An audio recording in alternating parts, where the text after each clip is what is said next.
கடல்வழி கால்நடை கப்பலில் இருந்து ஆயிரக்கணக்கான உயிருள்ள விலங்குகள் பண்ணைக்கு எப்படி இறக்கப்படுகின்றன தெரியுமா? இது சாதாரண வேலை அல்ல, மிகவும் கவனமாக திட்டமிடப்பட்ட செயல்முறை.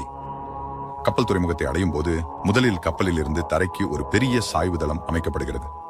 இந்த நேரத்தில் முழு துறைமுகமும் சிறிது நேரம் ஒரு நடமாடும் விலங்கு நெடுஞ்சாலை போல தோன்றும்.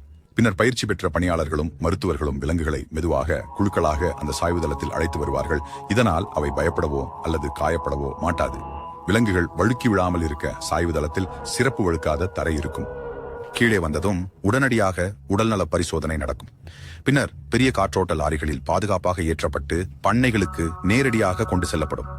விலங்குகளின் மன அழுத்தத்தை தவிர்க்க இந்த செயல்முறை முழுவதும் ஒலி அசைவுகள் அனைத்தும் கவனமாக கட்டுப்படுத்தப்படும். அப்பொழுதுதான் ஆயிரக்கணக்கான விலங்குகள் கடலில் இருந்து இறங்கி பாதுகாப்பாக பண்ணைகளை அடையும். அனிமல் ஃபார்ம் பால் குடித்தால் கொமெண்டல் ஃபார்ம் என எழுதுங்கள். வீடியோ பிடித்திருந்தால் லைக், சப்ஸ்கிரைப் செய்து பெல் ஐகானை அழுத்த மறக்காதீர்கள்.